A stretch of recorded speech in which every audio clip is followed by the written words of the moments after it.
brothers, God, Ireland brothers, Jesse, Rush.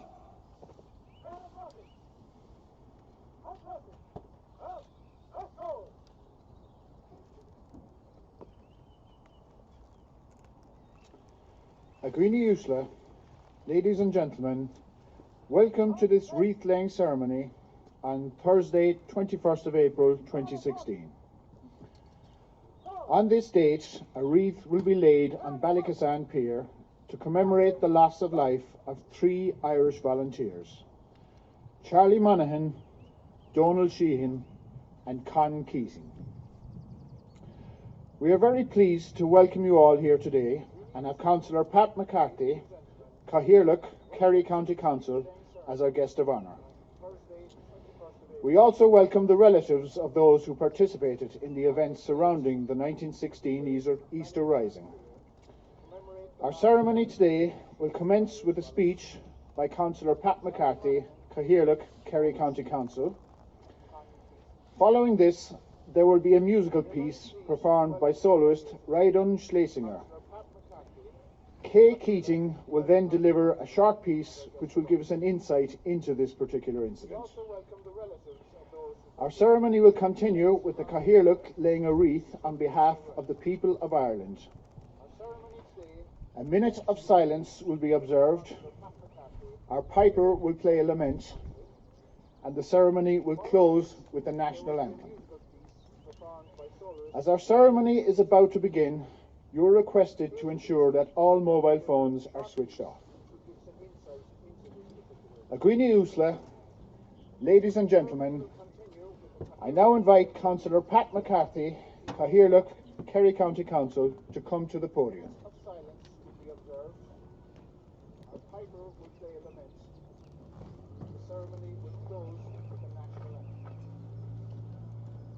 Usla, ladies and gentlemen, as Killorglin of Kerry County Council and Mayor of Kerry, I am honoured and delighted to welcome you all here this morning for this historic and special commemoration at the pier here in Ballykissane. Can I extend a very special welcome to the relatives of Con Keating, Charles Monaghan and Donald Sheehan. These people have travelled a long distance to be here, and I am delighted and welcome you in a very special welcome.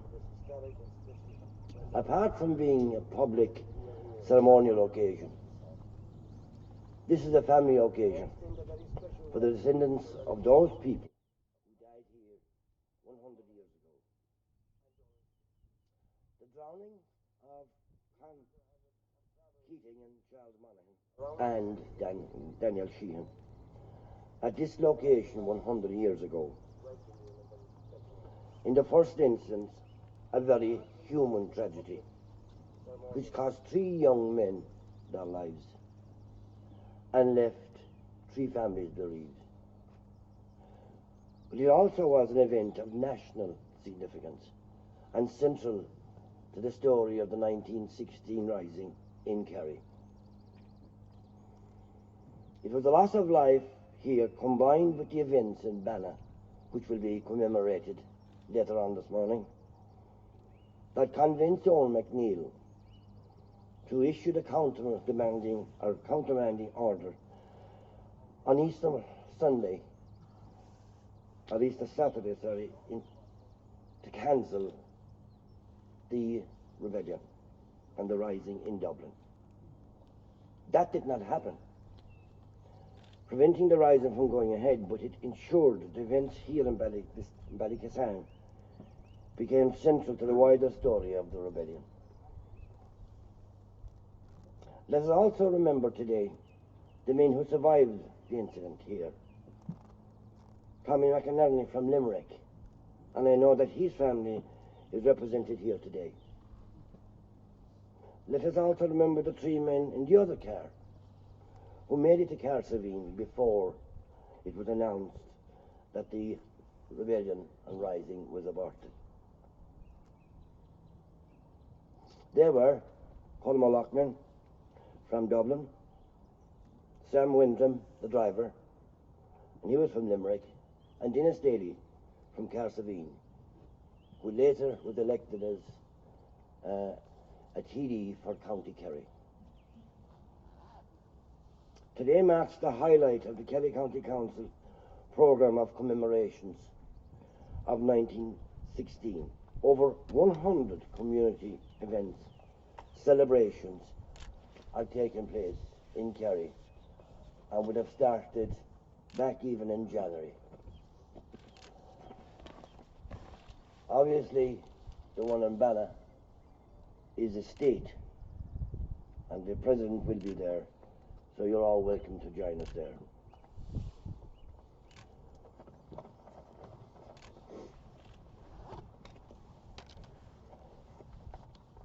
Now, it is important, and very important, I think, to realise that all these celebrations are inclusive and reflective programme where everybody can participate. I want to thank all those who have been involved in the commemorations, and in particular those that are involved in organising this commemoration here this morning. Earlier this year, the Killorglin committee.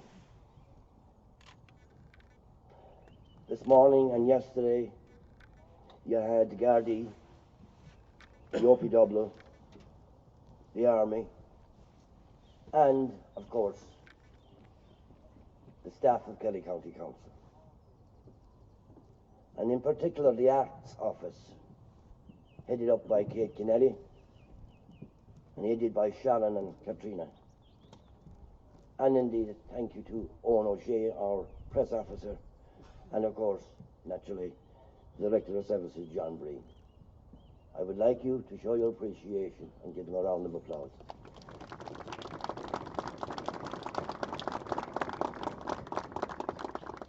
I hope you will leave here with a greater sense of reflection and indeed understanding of the tragedy that was here in Ballykissane and its wider significance. Now we look forward to the state commemoration later today, in fact, 12 at Bana, as we continue to reflect, remember, and indeed reimagine. Thank you.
Greenie Usla, ladies and gentlemen, I now invite Kay Keating to come to the podium.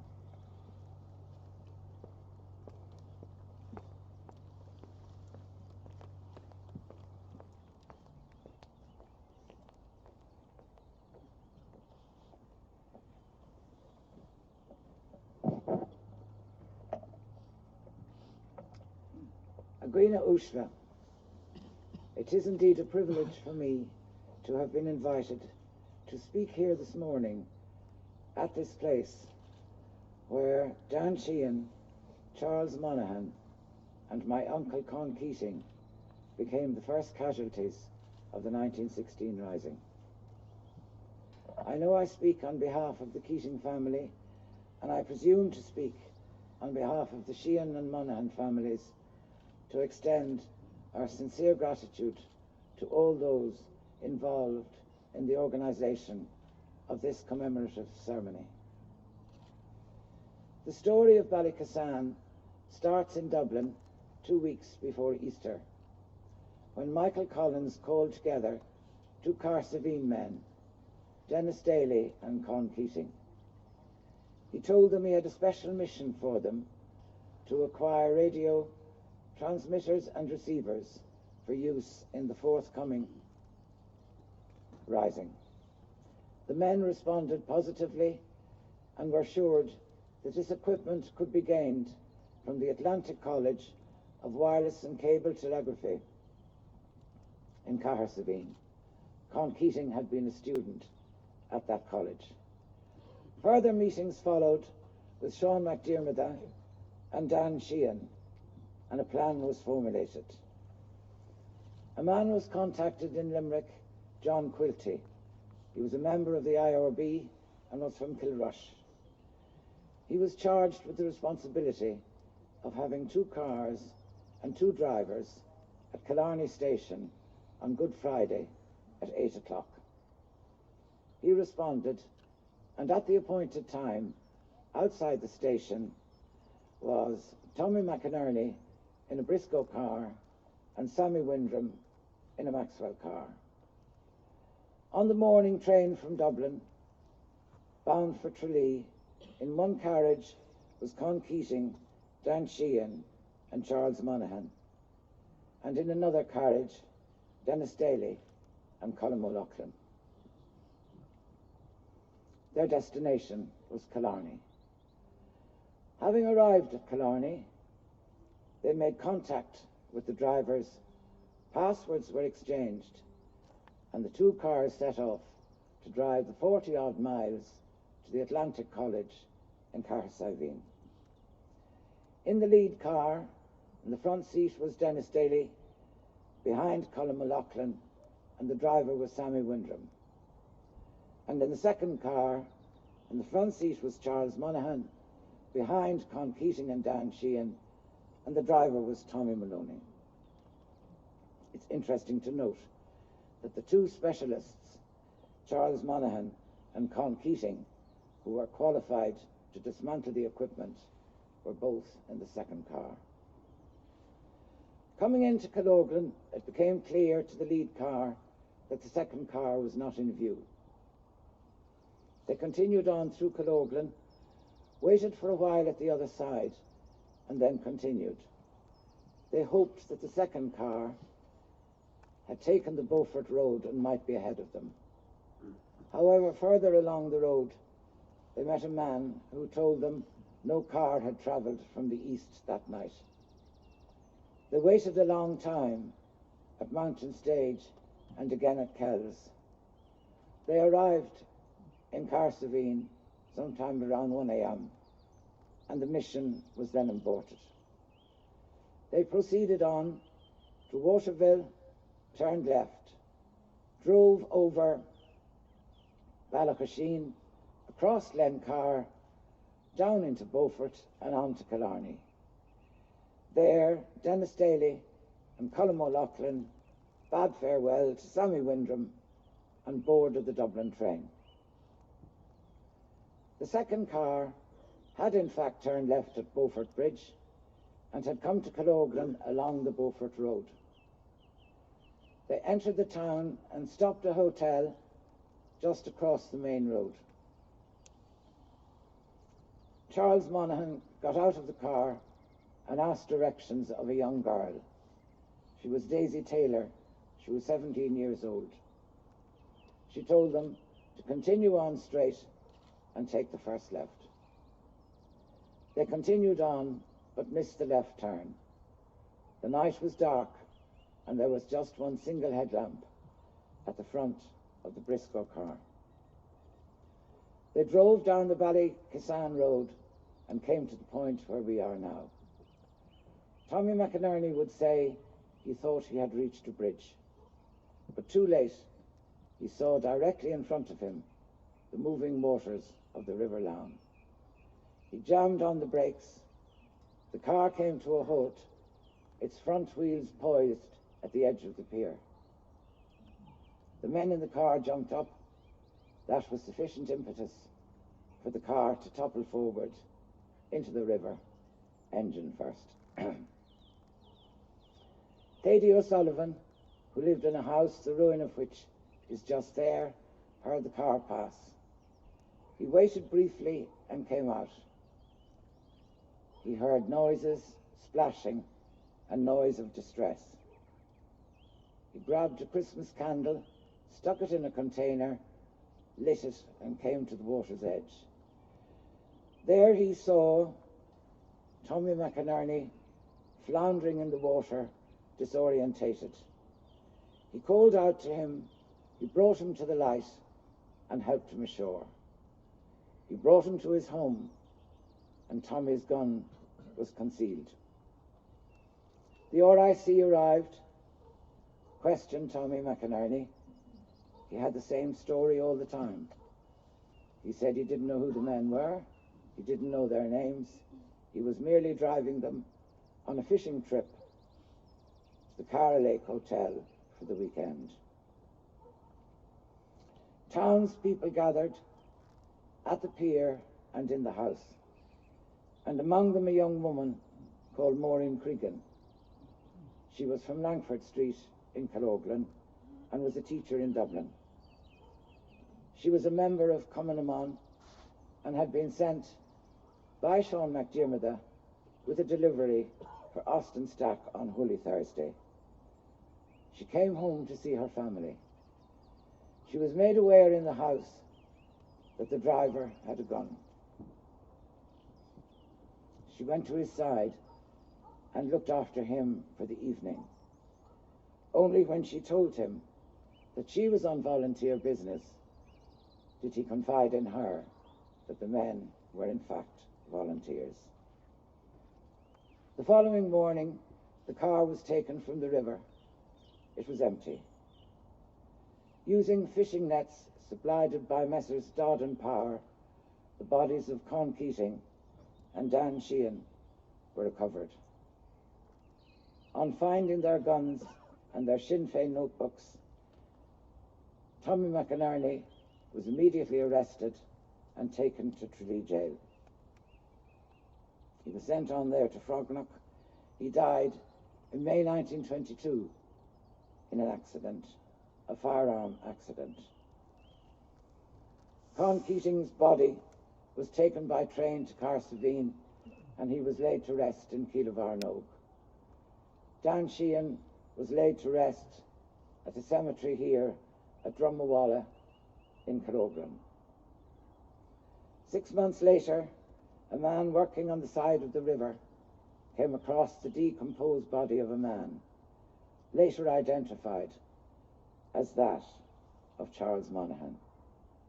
He was buried alongside Con Keating, Dan Sheehan, in Drumawalla. 2 identical crosses stand, one in Killorglin and one at Drumawalla, marking the graves of these 3 men. What was the purpose of the mission? It has always been associated with the arrival of the ship the Ord in Tralee Bay on Easter Sunday, the expected arrival on Easter Sunday, bearing a cargo in arms to be distributed among the volunteers of Cork, Kerry and Limerick. But what of the radio equipment? It is not known. The Ode did not have a radio transmitter. Maybe they were not aware of that. But the purpose has never been made clear of what was to be used, the radios were to be used for. As we stand here today, we recognize one fact, and that is that those three men responded to a job which they carried through with bravery and with optimism. And for that we remember them with love and with gratitude. And as we all gather here today, we say a quiet prayer that the souls of Con Keating, Dan Sheehan, Charles Monaghan and Tommy McInerney may rest in peace. Ar yes day, wherever anima gilis.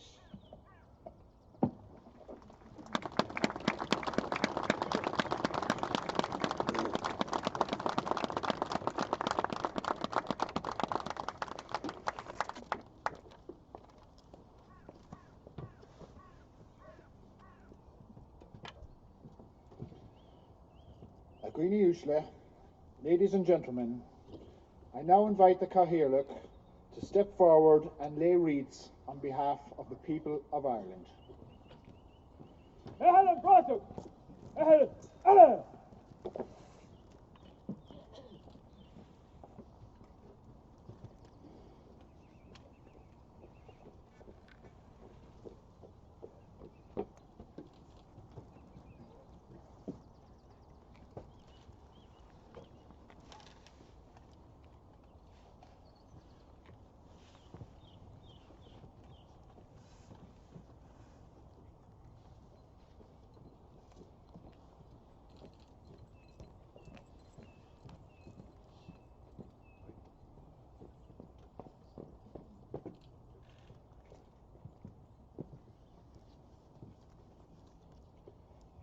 We will now observe 1 minute of silence.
Agreeni Ushla, the piper will now play our national anthem, Aran Navian.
Agreeni Usla, ladies and gentlemen, this brings our ceremony, our wreath-laying ceremony, to a close on this Thursday, 21st of April 2016. Thank you for your attention.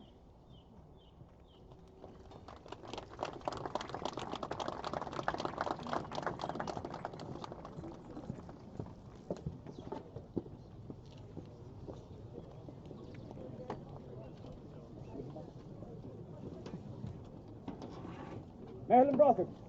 Big. Merlin Brother. Contossing. Mer. Charles.